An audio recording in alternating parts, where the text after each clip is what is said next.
Kate, I'm so happy to have you on the podcast again. I think you're like the second person who's got to come on again. So I'm pretty stoked by that. Well, thank you. No, it's quite an honour, and I'm excited to have you back on my podcast very soon. So it's a beautiful little pod swap. Yes, it is. It is beautiful. Kate, for those who perhaps haven't heard of you, and I'm not sure what rock they've been living under to not have heard of Kate Toon, but could you tell us a little bit about who you are and a little bit about your business, please?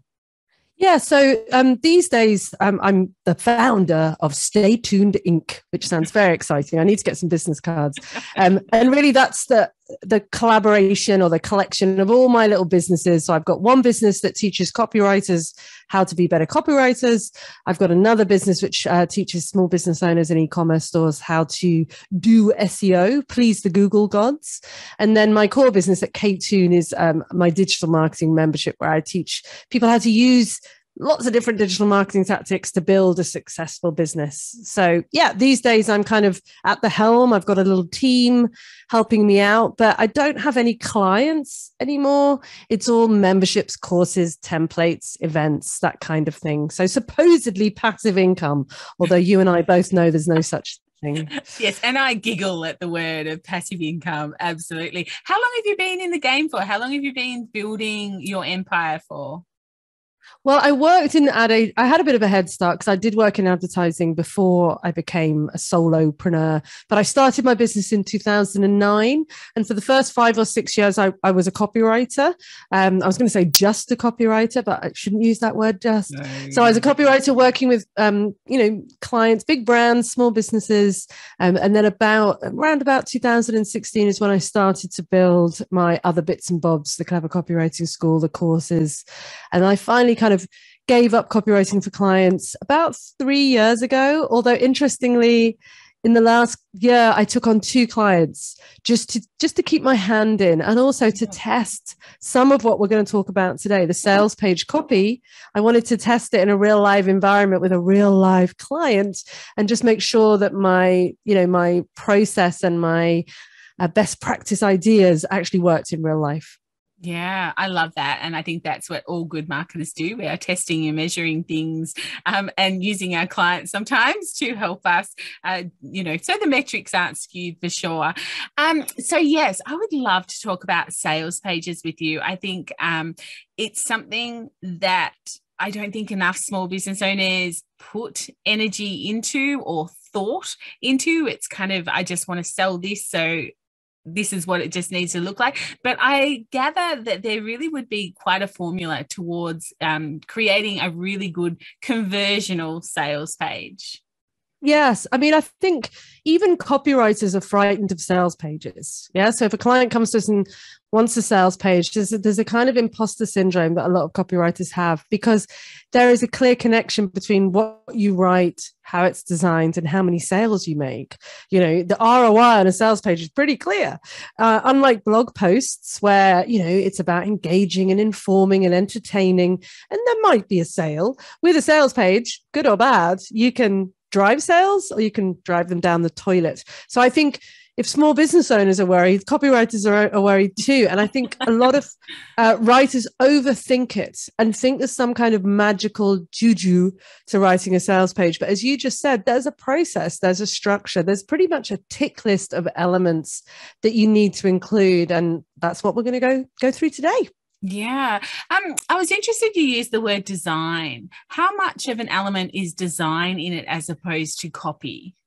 Oh, it's huge. So in my little course, which I created, which is why, kind of why we're talking about this, a big part of it is actually the wireframe for the page. So the structure. So as a copywriter or an information architect, it's really important to think about the hierarchy of the messaging.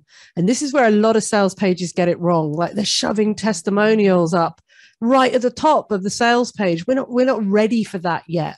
There is a flow. So architecting, is that a word? I think I just made it up. Structuring the page is super important. And then designing is important too. So, keeping the flow of the copy, moving the eye from right to left, having white space, the use of imagery, the use of different fonts, font sizes, all help the sales process. And the thing is, it's like when you're watching a movie and suddenly you hear the soundtrack. If you hear the soundtrack and become conscious of it, the soundtrack isn't working. If you're super conscious of the design of a sales page, it probably isn't working. It should be almost, you don't even notice how well you are flowing through the sales page. Most sales pages, however, it jars, like suddenly massive graphics. Suddenly the font's changed to blue for no good reason. Now the font's gone tiny. And you're like, what the heck is going on with this sales page? And that's also, I think, because people have a terrible habit of tinkering. They put their sales page up and then they add another bit and another bit, and then they add another bit. And at the end, it looks like a hodgepodge of different thoughts of ideas, and it doesn't all hold together. So design is important, but architecture is really important. The structure and the flow of the page is important too. And I feel that's the job of the copywriter to do, to help the designer. So when I write a sales page, I write the copy. I also do a wireframe. So I would use something like Draftium, which is a free tool that you can use, or even Canva. You could even just draw it out on a piece of paper. I want the image here, then I want some copy here. And I pass that to the designer, because the designer is going to look at the copy and they're not going to know that this paragraph's really, really important, or that maybe this is meant to be a big headline and this is a smaller headline. So the more guidance you can give the designer, the better. So when you are creating a sales page, if we think about above the fold, so the very first thing that they land on, what should go in there? Because obviously that is a make or a break type of thing. They're either going to bounce off or scroll down. Yeah, I love that. I love that you've brought that up, because I actually think of a sales page as having 4 components. Yeah, I'm waving 4 fingers in the air. I don't know why. We're on a podcast. It's a podcast. So, part 1 is about solving the problem. Part 2 is about explaining the product. Part 3 is about proof. Part 4 is about action. So the section you're talking about is part 1, what I would call solving the problem. And the elements that you can include there are, you need to pose the problem back to the user. So you can either do that by highlighting a pain point, asking a question, and then providing a solution. And copywriters have this really useful tool that we use. It's called PAS, P-A-S, problem, agitate, solution. So I say to you, Jen, do you have itchy feet? And you say, yeah, I do.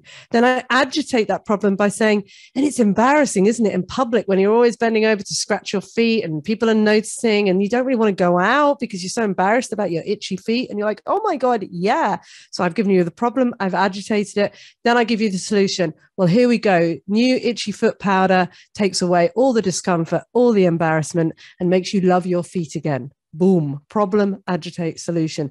So that's what we need to get in that top panel. We need to get people's attention, and then we need to frame the problem for it and kind of make it a little bit worse, like show them the consequence of not solving that problem, and then present ourselves as a solution. Sorry, say that again. I think it's the agitate that misses a lot. So it's kind of like, I'll tell you the problem, tell you the solution, but I haven't dug the little needle in quite enough to agitate you enough to want to take action quicker. Yes, exactly. And there's another little copywriting acronym that we use, which is called AIDA, attention, interest, desire, action. So you use that opening headline to really get the attention of the reader. Then you kind of spark their interest by taking it to the next step. Then you create desire, and then you ask them to take action. So even if you just look at the top of your sales pages, and the thing is as well, I think people misconstrue what sales pages are. If you are a service-based business and you do 5 different things, each of the pages for those services is a sales page, whether you think it is or not. Just because it doesn't have a price on the bottom and a buy now button, it's a sales page. So if you just look at the top of your page and say, have I framed a problem that is directly speaking to my audience? And it can't be too broad. It has to be pretty niche. Don't try and write something that appeals like, do you have eyeballs? That's going to appeal to everybody, but it's not going to appeal. It's not going to make me trigger an action. Do you have itchy feet? 99% of people will walk past that and say, no, I don't. That's okay, because you don't want those people. You sell itchy foot powder. You can't sell it to people who don't have itchy feet. So be a niche headline that really grabs the attention, points out a problem, then a bit of copy that agitates it, and then a clear, prominent call to action that shows that you are the solution to the problem. Beautiful. I think that alone is well worth listening to this podcast interview, just to hear, like, because above the fold is just such an important element to be able to get the sale in the first place. Because if they bounce off if you don't get the head nod test, then it's awfully hard to make the sale after that, for sure. The other question that I guess I get asked a lot when it comes to sale pages, and I'd love to know your thoughts, is where do you put the price? How far down do you put the price? Or how, like, it's one of my biggest frustrations when I have taken the bait, and yet I have to scroll all the way to the bottom to find out how much the bait's going to cost me. Is that the intention and I'm just too impatient, or should it be up higher? Well, it depends what the price is. So there is a rule of thumb that the lower the price, the less copy you need. You know, if you're selling a $17 template, you don't need as much copy as you're trying to sell a 20, 30, I don't know how much they cost, $40,000 Rolls Royce. Yeah. You know, the amount of copy, the amount of proof and evidence and justification and affirmation you give depends on the copy. Now, the thing is, yes, we don't like a lot of marketing tactics, even though we know they work. We don't like pop-ups. We don't like FOMO. We don't like limited releases, but they work, right? Mm-hmm. So forcibly making people scroll through content to get to the price has an effect on the person. It makes them, whether they take in every word, it makes them think, wow, there's a lot to this thing. You know, if you have 2 lines of copy and a $2,000 price, it's like, what am I paying $2,000 for? The weight of the copy on the page justifies the price. But it depends how you use your sales page. So maybe we're talking about sales pages for masterminds, for courses, for memberships, for products, right? And we're not talking about shop products, like business products, right? So if we have to remember that people will often come to the sales page more than once. So we have our first time visitor and our second time visitor. And I keep my sales pages live all year round with the pricing visible. I don't turn them off and turn them on because I don't want last minute panic buyers, because last minute panic buyers are the first to ask for refunds. I want it to be a considered purchase decision. So I have my price right at the bottom, but I also have a little micro nav underneath that problem agitation solution element that has the word pricing in it. And if you click on that, you jump straight to the bottom. Mm-hmm. So I've kind of covered off both angles. The scroller, the first time visitor, the person who I want to take it all in, and the second time visitor who's ready to go. Mm-hmm. And also, if someone's super price motivated, there's nothing you're going to do to persuade them. If they already have a price in mind, they're going to jump straight to the price. They know the game. They're going to go to the bottom of the page. It's either right or wrong. So make their life easier. So I like the double whammy approach. Bottom of the page and little button at the top. I like that because I guess from a marketing point of view, that shouldn't be the only touch point they've ever had with you, is seeing the sales page. So somewhere they've been lurking, they've been following, they've been watching, and they're kind of like, for some people, they're already sold when they hit the sales page. They just want to know how much it's going to cost them. So I guess maybe that's where my frustration comes in, is just tell me exactly how you've already sold it to me. Now just give it to me, type of thing. So it is, if you are good at marketing and you're just not relying on that sales page, you will get the people who are extremely hot or extremely warm before they even land there. Yeah. And this is something you do well, right? You have visible pricing. I am really anti non-visible pricing. I hate when someone's launching something and you know it's going to be expensive and they're like, fill in this form to book a discovery call and then I'll tell you the price. It's like, what are you doing? You know, like if you can't show the value of your offering on the page and through your marketing, because it's exactly what you said, the sales page is the last step in a long flow. It's not the first step. Mm. You know, you're never going to sell a $2,000 product if this is the first time someone's seen your sales page, no matter how good it is, unless you're an absolute genius. It's everything you've done before. So visible pricing that you there justify on the page, I think is the way to go. Because like you know, especially if you're selling B2B or you're selling products to people who are reasonably savvy, they know the game. Yeah. They know that they're going to get on a call with you and you're going to spend 15 minutes trying to flog them something. And I don't want to go through that. Just tell me the price. I'm clever enough to work out whether I can pay for it or not. And I know you well enough to know whether I think that's good value. That's the point. I think not having your pricing visible is it's kind of an insecurity thing, because it's like I need to persuade you. I need to persuade you more. When you talk to me, you'll see it's worth the money. No, everything you do before they hit the page persuades people that you're worth the money. Does that make sense? Oh, absolutely. Absolutely. And I guess, my only solution to people who are really quite afraid is put a from in front of it. Yes, exactly. You just put a from then. And so at least there's a starting point, because you don't want the tire kickers who are expecting something to be $100 and it's going to be $997. And so, you're cutting out all that extra time. I couldn't think of anything worse than being on discovery calls with people who are never going to buy, no matter how good I am, because they're expecting, Kmart and you're offering Tiffany. Exactly. And that 15-minute call, you'll end up giving away a lot of value for nothing, because most people can't help themselves. So you have a price. You're not going to reduce your price. It is what it is. The thing is to show the value through the sales page and through everything else that you do.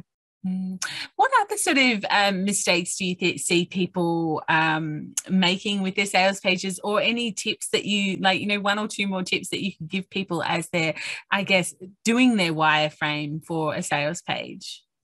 Well, I think, we've talked about the first part of the page. The second part of the page is, providing information about the product. And I think often this is an area where people overwrite and underwrite. So some sales pages are unnecessarily long. There's paragraph after paragraph, which essentially says the same thing. What you need to do in the explaining the product bit is say the headlines you could use, just subheaders on the page, are what's included, who it's for, what you get. So what do you get in this thing? You get 2 calls, you get a bag of crisps, Jen will come and stroke your hair for half an hour, whatever it might be. Who it's for, who is the right target audience for this product, and who is it not for? Repel the people who are not going to fit. It's really important to say that, because you don't want people buying your products who aren't the right fit, because they won't be happy. They'll be the squeaky wheel. They'll get all your attention and it'll be a nightmare. And then, really articulating not just the features or even the benefits, but actually the transformation and the advantage. So, for example, my recipe course, you get 10 coaching calls, big whoop, feature. The benefit of those is that you get to ask me questions about the content. And on some courses, you can't do that. That, again, not really that big of a whoop. The advantage is you have your hand held throughout this entire course. No question is left unanswered. You will leave feeling empowered and confident. And you will be able to do your own SEO, saving you thousands of dollars a month. And what does that mean? You push that advantage even further. You're going to make more money. You're going to make more sales. And what does that mean? You push it even further. You're going to get to sit and watch Netflix with your family while the PayPal is pinging. So 10 coaching calls is not a sales. That's not selling nothing. That's the literal feature. And the classic line in sales is people don't buy drills, they buy holes. But in reality, they don't really buy the drill or the hole. They buy the ability to put the shelf up faster so they can go on and do something more exciting. Yeah, absolutely. I like that. I haven't actually heard that one about the drills, but that is funny. I guess they're selling the they can move on to the next project as well. Get it done. Exactly. Absolutely. Jen, I just need to let my dog in, Jen. I don't know whether you're going to leave this in, true life podcasting, or cut it out. Come on, Pom. Oh, poor dog. See, stop doing it. Okay, I'm back. Oh dear, that's so funny. Oh dear, what a naughty little puppy. Yeah. Okay, so we've spoken about parts 1 and 2. Can you walk us 3 and 4? 3 and 4? Yeah, so 3 is a really important one. 3 is the proof. And proof comes in different formats. So often we think of proof as testimonials. I'm just going to whack up loads of testimonials. And again, most sales pages put them in a hideous accordion that rotates around. What that means is that no one's going to see any testimonial other than the first one, because any heat map, any usability study shows that people do not interact with sliders at all. Yeah, they don't work on mobile phones. No one's going to click them. So you're far better off stacking your testimonials. And again, don't just put all of them in. Don't put the big long copy in. Pick 4 or 5 that really address the needs of the audience. So for my SEO course, I'd be saying stuff like, Picking a testimonial that said the teacher was amazing, super friendly and generous. The next one might be the content was really up to date. The next one might be I thought it was going to be really difficult, but it wasn't. And the next one might be I thought it was going to take a lot of time, but it didn't. So each testimonial is covering a different proof point. Not every testimonial is saying, okay, it's great, Kate is great, because who does that help? know, and also try and have diversity, obviously in sex, in gender, in race, but also in business type. So I'm going to want an e-commerce person testimonial. I'm going to want a service person testimonial. I'm going to want so that I show that the course is relevant to who it's relevant to. So testimonials are part of proof. Another part of proof could be logos of businesses you've worked with. Another part of proof could be memberships and associations you're a member of that give you gravitas. Another one could be as featured in, if you've been featured in all these magazines and publications, that's proof that you know what you're talking about. And then another one is obviously the results. And nothing in the world beats a little chart with an arrow going up. I helped someone get from A to B. And obviously when you launch your sales page for your new thing, you might not have all of those. Yeah. So these are things that you add on with time. So as time goes on, you are going to get more results. You need to be pushing your customers to give you these results so you can put them on your page. So my recipe page, when I started, I had no students, right? So over time, I've added more and more, and I've deleted old testimonials and replaced them with better ones. It's a living, breathing beast. So yeah, proof is very important, and it comes in all those different forms. Yeah, I love the idea of testimonials that say different things, that tick off the different pain points that because you know your customers so well, what is holding them back from saying yes to this course. But I also love the testimonials that will literally give the financial benefits, have that figure in it. So it helped my business go from A to B, or increase my leads, or increase my profitability, or whatever, because I think at the end of the day, that's what we want it to do. Like, we're not doing a course because we love Kate. We're doing a course because we want to grow our business. And if we can be, well, okay, some of it. Let's go with 98%. The other 2% might be looking for some profit. Yes. Yeah. So they're really great. I think it's about, and I think it's about transformation, and transformation comes in different forms. Financial transformation is obviously appeals to a lot of us, right? But also, transformation can be confidence. I've read reviews on your site where it's like, Jen, I started feeling like this and Jen made me feel like this. Jen gave me the ability to do this. That's transformation. It may not be financial, but not everybody is looking at the money and the stats and the leads. Maybe what they're looking for is the ability to take a step that they weren't able to take before. One of my favorite testimonials is I was able to fire my SEO agency. I love that. Sorry, SEO agency, but if you were doing a good job, you wouldn't have had to. So, a lot of us might not have the money transformation, but we have other forms of transformation, and that also works. Because remember, everyone's coming at it with different feels. Yes. So yeah, proof is part 3, and then we get to part 4. Okay, tell us about part 4. Part 4. So part 4 is taking action. Yeah. So, we think of taking action as just a call to action button, buy now. But there is an art to writing good call to actions. Yeah. So you need to make them present and current. So a lot of people will put pronouns in them, book a chat with me. But then I read that and I'm like, but I'm me, you're you. It gets very confusing. So don't use pronouns in your call to actions. The ideal way to write a call to action button is to finish the sentence, I want to book my spot. I want to buy now. I want to learn more. I want to sign up. Whatever it is, join the crew, whatever it is. And you need to play with those. The studies shown that just changing the color, the font, the contrast, the wording in a call to action can, move the conversion by 2 or 3%, which doesn't sound much, but over the lifetime of your sales page, it could be a lot. So having multiple call to actions throughout the page is really important. Don't just leave them to the bottom. The price can be at the bottom, but the call to actions can be throughout the page, because they're going to click on the call to action and they're going to go to somewhere where they see the price anyway. So in that final section, you're going to want your pricing. You're going to want to have tables that show what you get for the different prices. Usually we go with the 3 bears approach, baby bear, daddy bear, mama bear. I always put mama bear last because she's the most important. Low price, middle price, high price. Usually you kind of frame the middle price as the one you want people to go for. You put your credit card icons, you put your different payment options. Do you have pay as you go? Do you have open pay? You put some kind of currency converter, bearing in mind that the people might not be in your country, and then you have your buy. But then as part of that call to action area, you have to overcome final objections. And there's a few different tools you can do that. Number one, the classic, the FAQ. The FAQ is fantastic. You could, have as many FAQs as you like. You may have covered all those points in the sales copy, but coming to the bottom of the page, people might just say, so how does it work? So how many hours? So what do I get? That's just a more simple way. And again, that might be your second time visitor who just wants to get they have one last thing they want to overcome before they buy, and you answer it in an FAQ. Another thing, which is a little tactic, is called paint the future. So you have a little paragraph at the bottom of the page that talks about what it's going to feel like once you've bought this thing.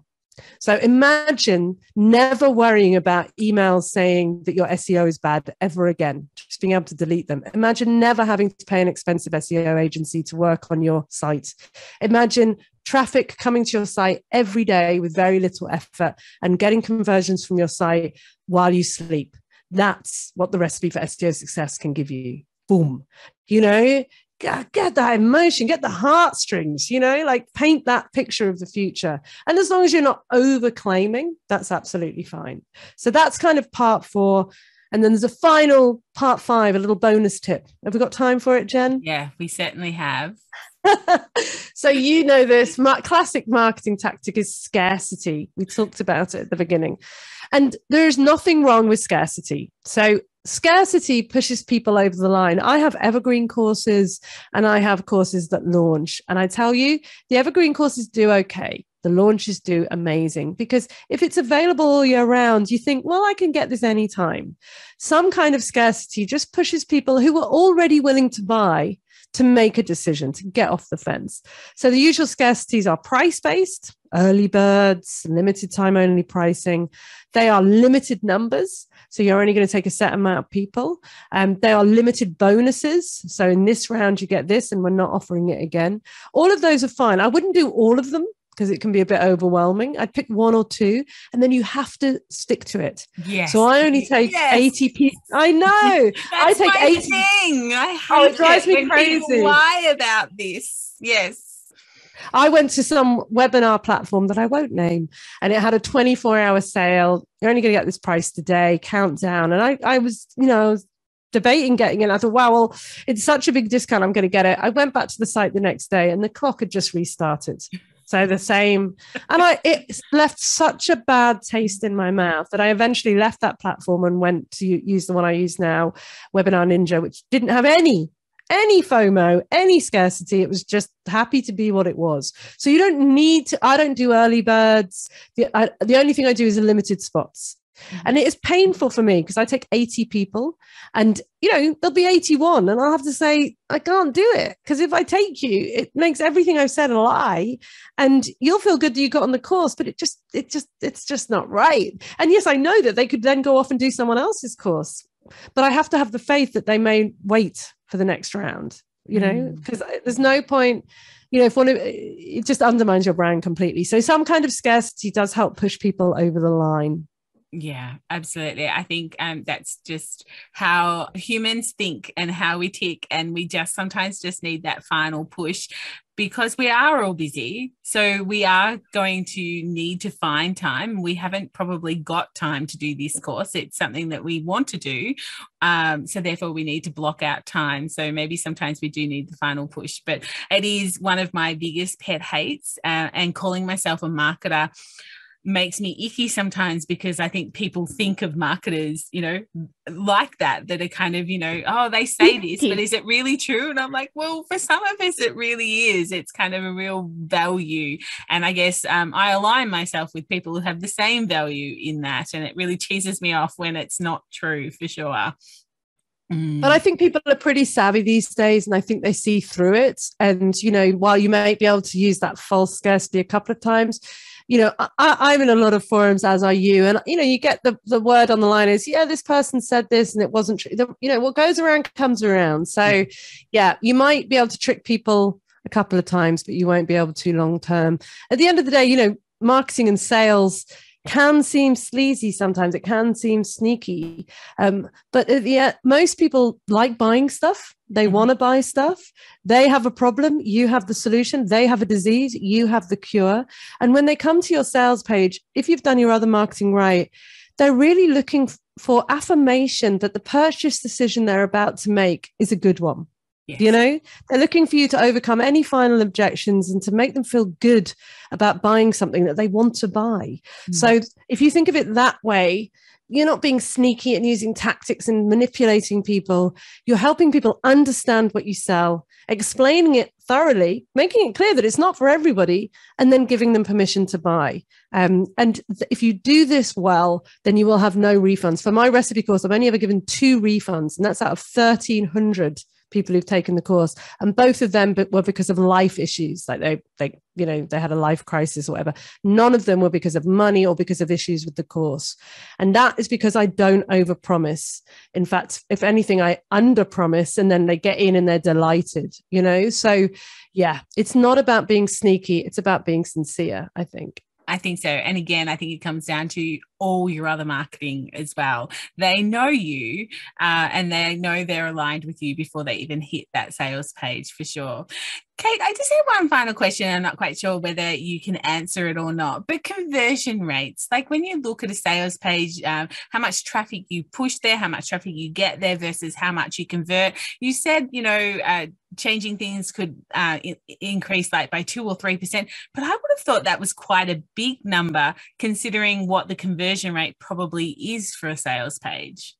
Yeah, I mean, that is a big number. I mean, I think there's a kind of industry average of about 3% of people will convert. So yeah, if you can shift the needle, I guess I'm talking about, sales pages that I've worked on that literally were just wretched.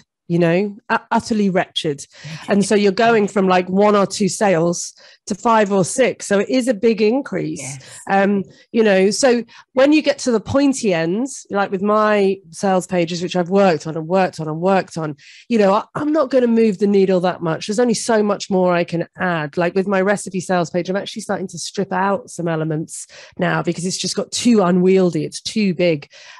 So yeah, when you get to the pointy end, you're not going to see those dramatic shifts. But when you come from, Jen, you look at some sales pages for some things and it's like, what the heck?